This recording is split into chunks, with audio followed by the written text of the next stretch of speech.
Hi everyone, it's Gavin, the best thing since the lake. And you're listening to the Therapy Suite right here on UKF Radio, the world's number one talk health radio. This week, I speak to Victoria Wright, PhD, who is a natural woman's health expert.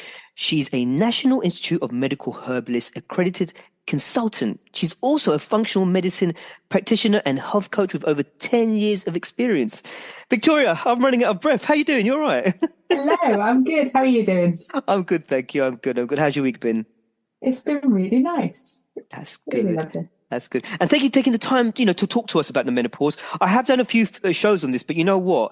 I think it's always really good to raise awareness around it. I think it's an area that, we need to raise more awareness around. I mean, as menopause and perimenopause is big news these days, from Davina McCall raising awareness of the plight of many ladies to HRT shortages. But look, let's start with you. Talk to us. Tell us a bit about your background and how you got to where you are today.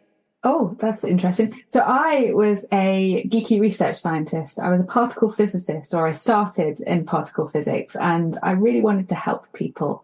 And I did all sorts of different things, moving into the health area, using my background. And then it just wasn't enough. So I decided to retrain and went and did a degree in herbal medicine and set up my practice. And I've been at it ever since. That's fantastic. It's brilliant to be able to, it must be really good to think, you know what, actually, I feel I'll be better in this area and be able to change, because it takes a lot, isn't it? You're on one path and then you're thinking, right, you know what, actually, I should actually take this path. And then you've got to transition and stuff, Yeah. But I think it was also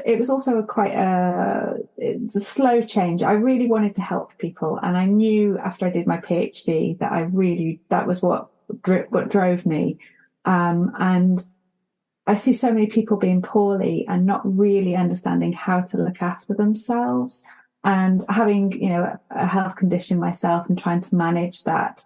And, don't get me wrong, the NHS and the hospitals were absolutely amazing. But unfortunately, women's health isn't really researched quite a lot. And there was just lack of understanding about the condition that I was managing, and even, the sorts of things that I could do to help myself. So it was really important to actually go down that route and really understand, all of the plights that women suffer that really aren't well understood. Thank you. I think that's brilliant. I think it's wonderful that you're doing something that will benefit, the community and everybody else, Let's start with, what exactly is the menopause? Okay. So the medical definition of a menopause is that it's 1 year after a woman's menstrual periods have stopped. And so it can only really be diagnosed retrospectively. Now, it happens on average between the ages of 45 and 55. But it can, the average age is around 50. Now, many women often notice hormonal changes 10 years or more before that. So some women in their 30s can even start noticing hormonal changes.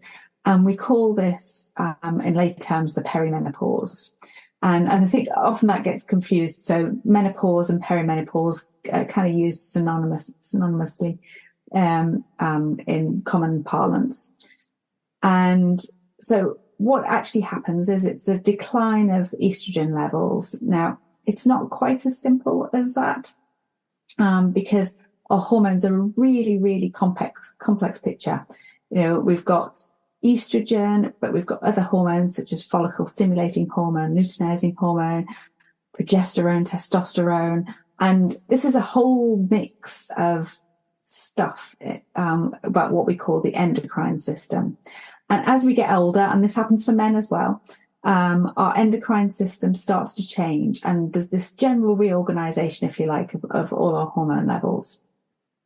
And it's these changes that actually we notice as being what we commonly call the symptoms of menopause.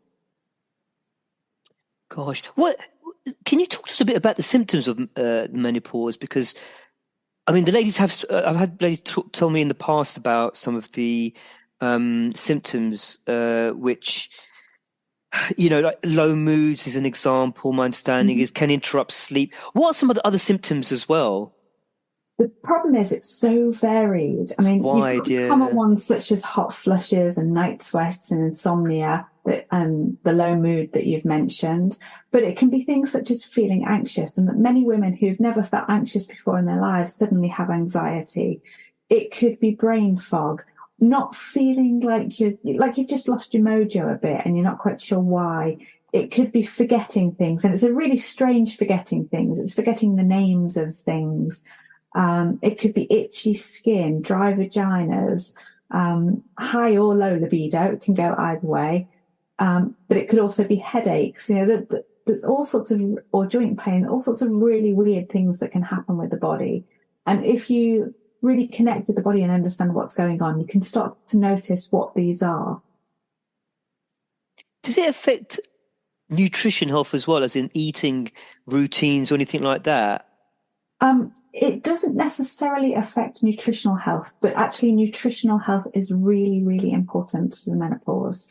And there's lots of research to show that if you are in a good state nutritionally and from a stress point of view as well, prior to going into menopause, actually you're less likely to have symptoms. Can the menopause lead to health conditions at all? Not necessarily. So there's a really interesting bit of research that's been done in Australia, and what they looked at, because there's a lot of talk about, declining estrogen levels can lead to a risk of osteoporosis. That's what I was thinking about. Yeah. Now, whilst that is true, actually, what this Australian study found was that the best predictor, although you've got this declining estrogen picture, the best predictor of health status post-menopause is actually the state of your health prior to it. So if you look after yourself, manage your stress levels, you eat well, you exercise regularly, all of these are more important predictors in terms of your post-menopause health than just going through the menopause itself. That makes a lot of sense. When should women start to prepare themselves for the menopause? Well, given that study, I'd say as early as possible. And the more we learn about our health and look after our health when we're younger, the smoother that transition will be. I mean, what are some of the things that, the ladies can do in preparation for? So I would say there are 4 key things that are really important as we go into menopause. The first is managing our stress levels. So it's really important to look after ourselves. Now, life is stressful enough, but then you have women who get to sort of in their 40s and 50s, they're coping often with children and the issues that children have. They're coping with elderly parents and the needs that they have. And, on top of that, there's a whole grief and sadness about loss of fertility, bits start heading south, hair starts going grey, wrinkles start appearing, and all of a sudden you're in this really, stressful picture. So managing stress is really, really important. And we can talk about, why that's important. Rest is really important, and we can talk about that a bit more. And then looking after our diet, and there's some key things that we can do to our diet that will really, really help. And then exercise. So things such as weight-bearing exercise to help reduce the risk of osteoporosis, building muscle. So going in and lifting some middle weights. Now, estrogen's actually stored in fat, which may sound like a good idea when estrogen's declining, but actually it prevents the conversion of androgens, so other sex hormones, to estrogen. So we can end up with estrogen dominance, which can lead to certain types of cancer. So building muscle actually prevents it. And then cardio exercise, which is really good for the heart, and also good for dissipating those stress hormones and improving our mood as well. Is there anything else, like to reduce stress? Is there anything else that can be done to reduce stress? There are so many things that can be done to reduce stress. It's such an important thing. And, it could be anything from, the rest thing is really important. But shall I just talk about rest? Because I'm big on rest. This is a thing that women don't tend to do. And there are different types of rest that we need in order to be able to really be at our best and help to keep our stress levels low. So you have physical rest, which is the stuff that we typically think of as rest. So that could be lying down, could be going to sleep, and that's passive rest. But you can also have an active physical type of rest. So that could be doing yoga or doing some stretching or a gentle walk or something like that. Now we have mental rest. So I don't know about you, but if you're doing too much and your mind's racing, then you struggle to get to sleep, and actually just resting our brains is a really important aspect. And there's loads of ways in which we can do that. We can take short breaks during the day. We can having a notebook to write down, the things that come into your head. Like a journal? Yeah, a journal, or even just, a list of things that you need to remember, actually. Just writing them down when they come to you, and then they're out of your brain, they're on a piece of paper, you can come back to them later, and they're not there in your consciousness. And doing things like that throughout the day can actually help, when you get to the end of the day, feel like you're mentally rested. There is emotional rest. So, taking time and space to process emotions can help prevent things such as overwhelm, can help prevent us getting into a stress type picture. Sensory rest, which is absolutely, we've all experienced that during the whole COVID thing with the whole Zoom fatigue. And actually Zoom fatigue is actually just a, sensory overload, really. Our lives were just consumed by being online. So, taking a break from our phones, from computers, from the TV, is a really great way of, having that sensory rest. Social rest, which I love, because who'd have thought spending time with your friends that make you feel good is a really nice way to rest. We don't think of that as being important in terms of managing stress, managing our well-being. But, there's a huge amount of research that looks at, our social connections, actually. And what they found is that people who have really strong social connections, so good friendships, and that they see them regularly, and they're part of a community, actually live significantly longer than those that don't. So nurturing our relationships is really important. Creative rest, which is around, it could be doing arts, it could be doing crafts, but actually just going and walking in nature, that gives you that sensory rest. It gives you social rest if you're doing it with friends, or it could give you mental rest if you're doing it on your own. But it can be a really nice part of your day if you can find 10 minutes to just go and have a little walk around the park or something. And then finally, spiritual rest, which is particularly important as we get older, I think. Now, by spiritual rest, I mean like a sense of purpose or belonging. And as we get older, I think that becomes more prevalent. Now, if we've had careers, then a career has been a purpose. Or looking after children has been a purpose. And, as those careers, come to their fruition, or we start to think heading towards retirement, or children get older and leave home, that sense of purpose diminishes slightly. So finding part of a community or finding ways to actually feel that sense of purpose in our life is really important, particularly as we get older. Thank you so much. From what you said, it sounds like power napping would be beneficial as well. I'm assuming. Yeah. Would that be right? Yeah. Yeah. Because it kind of gives just a rest during the day, maybe after work, half an hour, 45 minutes, just to give the mind a rest and that kind of thing. Definitely. Which is brilliant. Thank you. Sorry, go on. You were saying sorry. I'm a huge fan of napping at the moment. I do a bit of power napping as well, maybe a few times in the week, just to kind of for about half an hour, 45 minutes, just to recharge and then go gym and that kind of thing. We're just going to a quick ad break, and we'll be right back. UK Health Radio, the station that makes you feel good.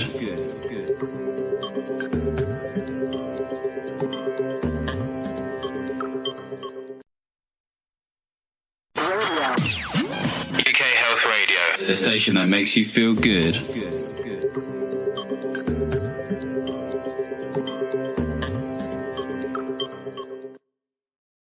So, Victoria, exercise, I know you mentioned as a way of, preparing for the menopause. Are they, and I know weights, you were saying, helps. Are there any particular exercises you know of, or routines or anything like that in those areas that would help at all? I would say just do what, I mean, I'm not an exercise expert. Personal trainers can talk far more eloquently about it than I can, but basically just do something. Going out for a walk can be enough. Clearly there's getting your heart rate elevated. So that could be a walk up a hill. Like I said, doing some weight training or some weight bearing exercise, dancing, just sticking some music on and dancing around the kitchen for 5 to 10 minutes, brilliant way of getting some exercise into your day. Absolutely. Yeah. Nothing like that. If that's not enough, are there any supplements out there or natural alternatives available at all? So I see a lot of adverts because I work, with a lot of menopause women. I'm always looking at what's out there, and I see a lot of adverts for really expensive cure-alls for menopause. And there's supplements that say, "Oh, take this and you'll have no menopause symptoms." In reality, if you look at the ingredients, they are just a multivitamin tablet, perhaps with a small amount of some sort of medicinal plant. But personally, I would save your money. And concentrate on eating a really good, healthy diet. Now, for that, what that means is thinking about the types of things that you need in your body. So from a menopausal perspective, thinking, reducing the amount of carbs that we're eating, increasing the amount of green leafy vegetables, but then there are other slight tweaks that we can take based on what symptoms we've got going on. So, we talked about bone health and osteoporosis. So making sure we've got some calcium in our diet. So that could be from milk or other dairy. But if you don't eat dairy, then green leafy vegetables, salmon are also good sources of calcium. But also you need vitamin D as well. So it's important to get outside and get some exercise and spend some time outside. Vitamin D is probably the one supplement that I would really say maybe we should be taking in the winter in the Northern Hemisphere, or where we are in the UK, because that's really important for our bone health. And let's face it, weather's pretty grim, low light, particularly if you head up to Scotland, and so vitamin D maybe. For example, hot flushes. Making sure that you have enough vitamin E and selenium in our diets. So from vitamin E, you can get it from nuts and seeds. Again, green leafy vegetables. You'll find me talking a lot about green leafy vegetables because they're really, really important from a menopause perspective. Make friends with broccoli. Broccoli is your friend. And selenium, you can get that in Brazil nuts. So you can get your entire need for selenium in just a couple of Brazil nuts every day. And then, for example, muscle aches and pains can be quite a problem. And often this can be a magnesium deficiency. Now, magnesium is a natural muscle relaxant, and it helps with energy production. So if we have a deficiency, we can often feel fatigue, as well as having muscle aches and pains. And this applies to men as well. It's not just for women. And, if we smoke or if we drink alcohol, then actually that affects the magnesium uptake. Now, you can't really supplement with it because when you ingest it, it actually isn't very bioavailable. So the body doesn't absorb it very well. But things such as Epsom salt baths are great, a way of absorbing magnesium. Again, back to those green leafy vegetables. Pumpkin seeds, almonds, cashew nuts, all really good sources of magnesium. And my favourite, of course, is 70% chocolate. Of course, how can we forget about chocolate? Square of chocolate a day, get some magnesium in your diet. It's a great excuse, isn't it? Us guys like chocolate as well. We might not say it, but I know guys are like, they gym and all the rest of it, proper geezers, but they do like a bit of chocolate. Yeah, I like a bit of chocolate. I had some early on. I would suggest everybody has a square of 70% chocolate in their diet. It's really uplifting. Actually, there's some research about cocoa and how it actually can uplift you. It can give you a bit of an energy boost. It's got a bit of magnesium in there. Should be the next health food, right? Absolutely, 100%. And I'm always when I'm shopping as well, I always look. It has to be 70% minimum, isn't it? Do you know what I mean? Yeah, it does. So and Yeah. I think that's something to obviously important to bear in mind. So I'm always like, right, okay, it's got to be 70%. Okay, it can't be any less. And sometimes I've tried 80%. Depends how bitter you want to go, Yeah. But HRT, hormone replacement therapy. Yeah. Now I know I've done shows about this before, and it's been echoed how useful and helpful it is. Can we talk a bit about that? So as a herbalist, I would say HRT can be very, very effective in some cases. And in some cases, it's exactly the right treatment. So if it's a premature menopause, if there are prior health problems, then it can be really the right thing, and it's really important. But it's not the only option. And I think it's really important to look at, is the menopause a natural state or is it a deficiency state? So we've talked about the decline in estrogen. Now, from a allopathic medical point of view, the estrogen's gone, and that's a problem. And so this is where, HRT comes in. And that sort of reinforces the idea that menopause is a deficiency state. We live longer, therefore we need to have estrogen. And there are good reasons for that. It's about managing the symptoms of the transition. It's about reducing the risk of chronic degenerative diseases such as osteoporosis and heart disease. But, as we've talked about, actually, our prior health to menopause is a really important factor in that. So whilst I'm not against HRT, I think it's important to understand that actually there are alternatives, and there are alternatives that are just as effective in terms of managing that transition into menopause. What are some of the alternatives in herbal medicine that can be helpful? In order to understand that, it's important to understand how a medical herbalist works. So it's not a case of just giving a single herb. So if somebody were to come and see me with menopause, we would have a chat. We'd have a very long conversation, probably take an hour to an hour and a half, about everything from, childhood illnesses, diet, lifestyle, stress levels, medical history, everything that's going on, all of the different symptoms that were going on.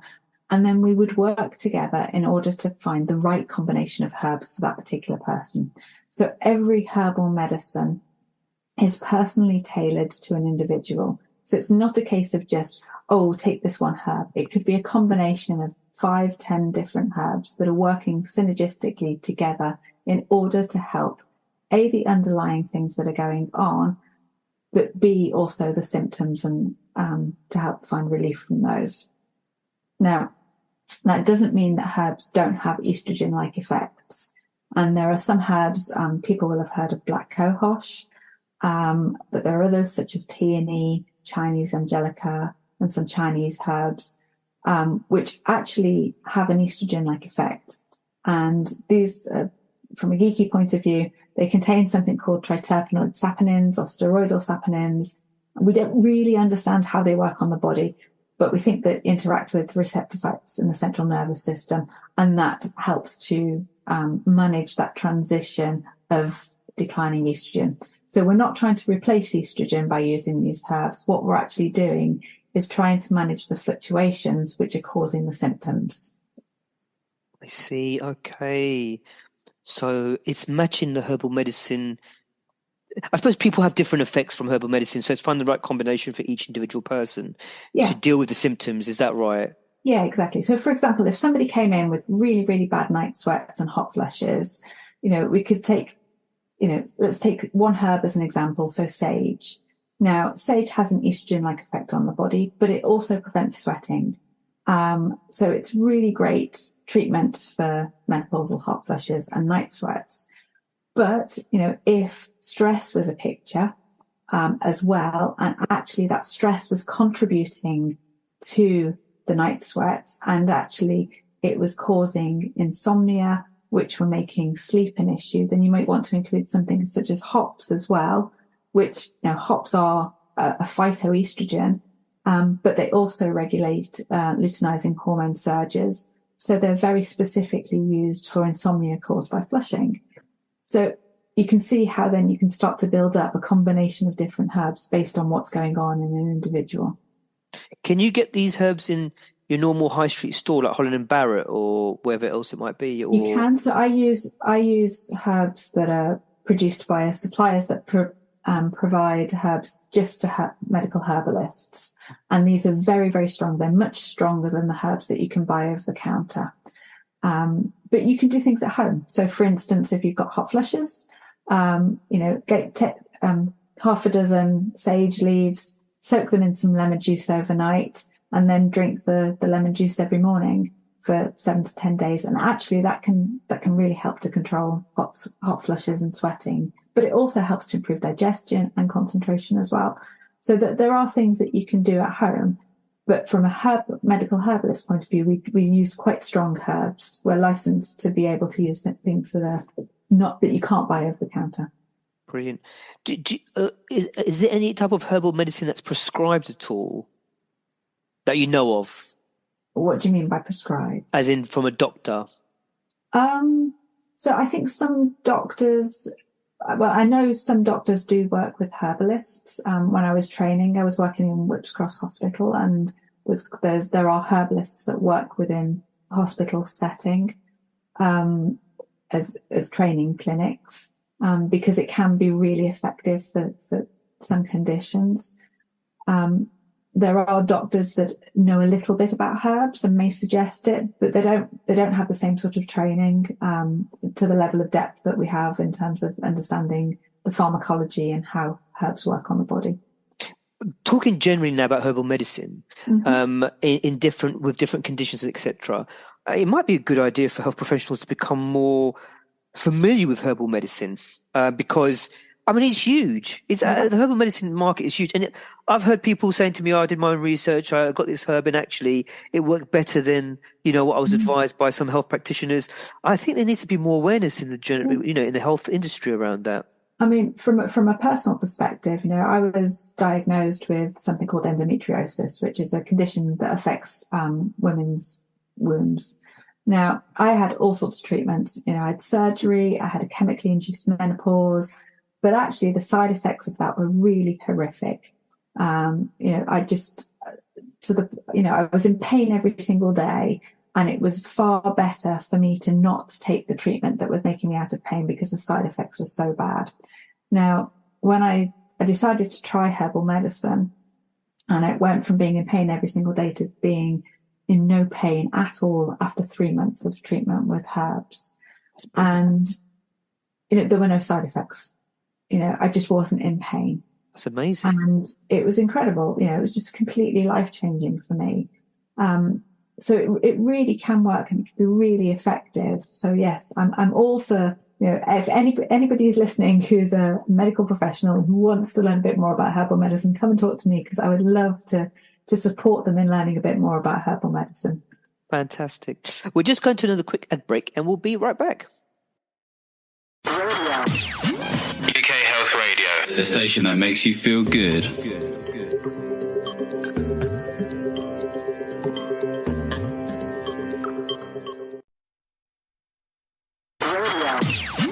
UK Health Radio, the station that makes you feel good.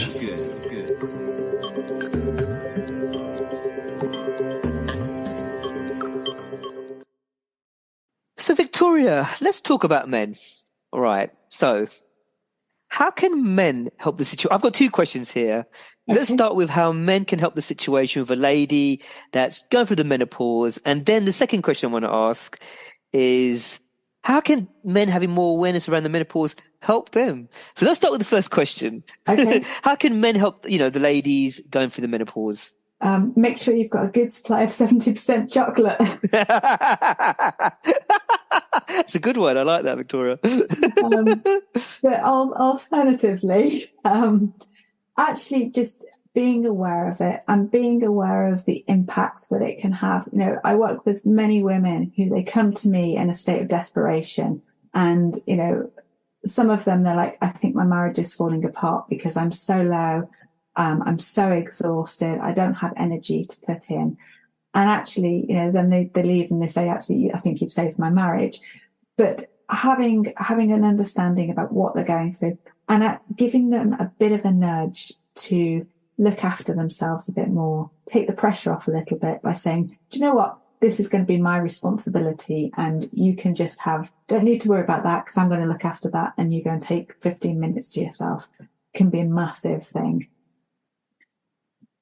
Is there anything else men can do? I'm sure there's more. It's okay if we want to keep it there. No, I'm sure there's loads, but it depends on your relationship, right? So you will know the women in your life, and it doesn't have to necessarily be your partner. It could be friends. You'll know the women in your life the best. If you can recognize that there's something up with them, allowing them the space to explore that and nudging them to get a bit of support. Because the worst thing is, women feel like they're going completely crazy. There's all of this weird stuff happening, and, it's like, I don't know what's going on. I feel like I'm having a nervous breakdown, because it's just this whole combination of different stuff happening, and reassuring them that they're not having a nervous breakdown, maybe very gently mentioning the word menopause and throwing that in there, and just encouraging people to get the support that they really need. It's also about men listening when the person's because they're going to, I'm guessing the person's going through a lot, Mm-hmm. And as I've said, the ladies in the past have spoken to me about menopause and what they're going through, and not women I was in relationships with, just women generally in my professional field, Mm-hmm. and they will just talk openly about it, because I'm guessing they're going through so much. And I noticed, just for example, as I mentioned, listening was a big one, just to what they're going through, because I think it helps anyone to kind of listen to what someone's saying, and letting that person kind of offload, if you like. Yeah, definitely. But also having the understanding, if you're in a long-term relationship, and that could be a friendship, but it could also be with a significant other, and you are watching them change, and noticing that actually they're feeling overwhelmed, being there to support is really important. So definitely listening, definitely having some understanding, and encourage people to get some help. Now, with men understanding more about the menopause, how can that help men as well? So men also have a hormone transition. Now, whereas with women, it happens over quite a short period, and it's quite concentrated, and it makes us go all a little bit loopy and go, things go all a bit weird. The same thing happens to men over a much longer time scale. Men's testosterone levels decline, and actually that can lead to very similar symptoms that women experience with menopause. It may not be as intense, because it's happening, the decline is happening more gradually, so it may not be so noticeable, but it could be. For some men, they can start to feel a bit lower. They can get muscle aches and pains, which again related to that magnesium deficiency. They could even get hot flushes. So there are many different things that can happen within men, for men that are similar. And again, I think it's not really well researched, and it's not really spoken about very much, but there are things that you can do, and there are herbal things that you can take to help really support that testosterone decline. Thank you very much. That's very interesting. Is herbal medicine safe? I would say so, yes. It would be the short answer. Now, I think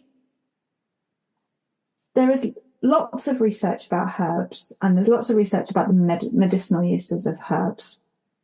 But it's safe when used in a context. So let's take black cohosh that I mentioned earlier. The safety and efficacy of it was questioned after there was a lady in Australia which started it, who reported having developed hepatitis after taking black cohosh for a week. And that's prompted an investigation from many different authorities in Europe, North America, and they looked at what was really going on with that herb. And they actually concluded that it really is a safe herb, but in rare cases when there's an underlying autoimmune condition or there's a pre-existing liver problem, actually there's a small risk that other things can help. Now, medical herbalists are trained to understand what's going on in the body from a Western allopathic medical point of view. So we learn the same diagnosis skills and the same understanding of the body as a GP. And we also understand how to notice when there are red flags. So how to look at whether there are other things going on, other underlying health conditions. We know when to refer to ensure that people are getting the best health support that they need. We know when to, people need investigations in order to be able to, really see if there's something else other than, for example, menopause going on. And because we're able to pick up those red flags, what we can do then is take herbal medicines and take herbs that really are safe for that person. So we pick the best plants for that person in terms of efficacy, but we also understand how they might interact with drugs they may be taking. And so that will give us, be able to make sure that people aren't taking things that aren't safe for them. That makes a lot of sense. Thank you for that. Because on the whole, I would have thought, like, generally speaking, herbal medicine, I've always heard it's actually quite safe to use, but yeah. Obviously each individual person to themselves, underlying health conditions may affect things. So again, it's maybe it's about the person just getting some advice, for sure. I mean, on the whole, they are safe and effective. I think where it's important to seek, the support of a herbalist is if you're taking any medications, because actually, these are medications. It's not just that, you're not just having it in your food. You are taking a medicinal dose of a plant, so it's quite strong. And therefore, understanding how that interacts with the body, how it may interact with other medications is really important. Brilliant. Why is it important to seek professional support for when you're going through the menopause? Well, firstly, from a herbalist point of view, again, picking the right combination of herbs and making sure that what you're taking is safe and effective, but also understanding that it may not be menopause that's causing the symptoms. So a lot of the symptoms that we experience could be indicators of something else going on. So, for example, hot flushes, migraines and palpitations, they could be PMS, they could be stress. But hot flushes and sweating could also be a sign of hypoglycemia, which could be an indication of potential onset of diabetes. Having low energy, for example, could be menopause, but it also could be a whole bunch of underlying medical conditions such as hypothyroidism or blood fluctuations. With, as we're going into menopause, there's a lot of irregular bleeding, and, that could be just normal hormone fluctuations, irregularities, but actually it could be fibroids or polyps or cervical or uterine cancers. So if you're having a whole bunch of symptoms, firstly having that knowledge of your body and really being able to understand what's going on in your body, but then being able to talk to somebody with a medical background and saying, do you know what, this is happening, is this correct? Or is this, or is there something else going on? And having the confidence, because you know your own body, to be able to push if you think that something's not quite right. And that's a very, very good point, because I've done interviews about a number of different conditions, and often the conversation that comes up is the difficulty in diagnosis because some of the symptoms overlap with other health conditions, and that's worrying, isn't it? So you're getting these conditions which could be you're getting these symptoms which could be a host of other conditions, and now you've got to try and narrow it down. Yep. to just which is the right one so you can get the right treatment. Yeah. And if you're misdiagnosed, you might be treated for something you haven't got. That's a real nightmare. Yeah. I mean, the human body. So like I mentioned earlier, I did my first degree was in physics. Physics, everybody thinks, oh, physics is really hard. Physics is really simple by comparison to the human body. We have no idea how the human body works. We just guess. It's an educated guess. And of course we have some understanding, but, as the research goes on, we learn more and more about the human body and how it works. So for instance, recently there's a lot of stuff coming out about the gut microbiome and how that impacts the body. Now, we haven't got a clue really about the gut microbiome. We have indications, we know that actually it can affect our mood, but it can affect our digestive health. But in affecting our digestive health, actually it can affect lots of other things as well, because that could lead to nutrient deficiencies if we're not able to absorb those nutrients because there's something going on in our digestive system. So it's really quite complicated. And then, we've talked a little bit about stress. So again, we don't really understand the full weight of the emotional impact that has on our body. We know that stress can lead to all sorts of different types of illnesses. But do we really understand how, for instance, an emotional trauma or grief can actually impact on the physical health, or if we're suppressing emotions, how that impacts on our physical health? So it's really quite a complex picture, but it's also a very fascinating picture. And the more we learn to understand our own bodies, we're all different, we're all unique.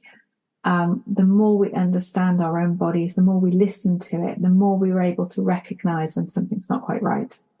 And by recognizing something's not quite right, we can then actually, have a collaborative relationship with our healthcare professional and explore together what's going on.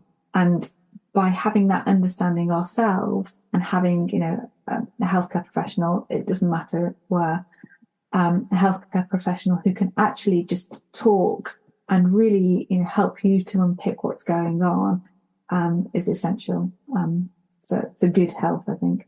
Absolutely. I mean, I've spoken to health professionals a lot in the past before, and their knowledge sometimes is only as good as the tests that exist to be able to identify what the test results were.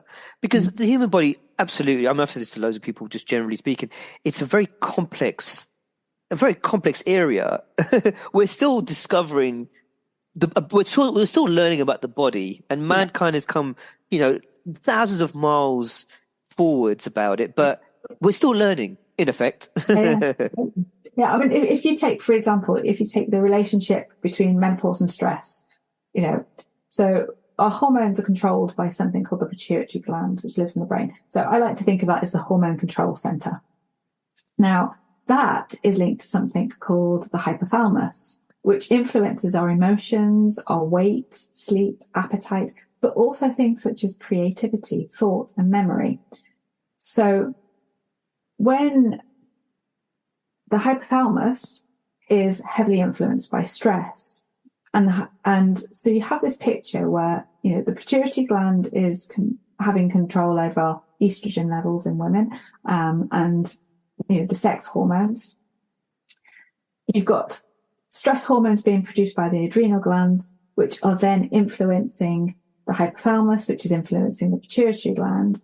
And therefore, how can you tell whether or not something's menopause or stress? And it's why we get the sort of strange combination of symptom pictures that we get with menopause, things like, losing the memory of the names of things. It's a really common issue in menopausal women. That can happen with stress, and it can happen with menopause. Or, just feeling like you're losing your mojo, or you're not quite as lively. Again, stress or menopause.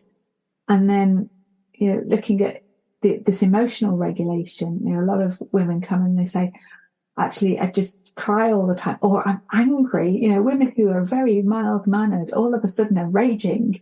And, you know, again, it's this, you know, it's really strange. The more they rage, the more it affects the hormone levels, and you end up in this cyclical thing. So it's such a complicated picture within the body, and we don't know how to unpick it. You know, we can even as herbalists, you know, we can make interventions in certain aspects of it, but those interventions, you know, we don't really understand how they work.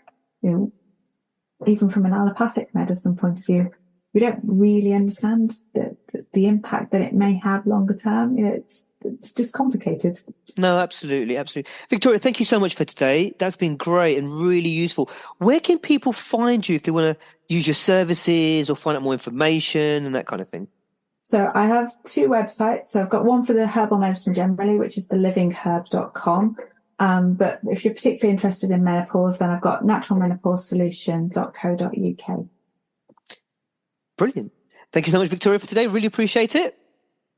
My pleasure. Thank you for allowing me on the show. And thank you to our listeners. You know, you can find me on Instagram at GavinJ417. Until next time, take care.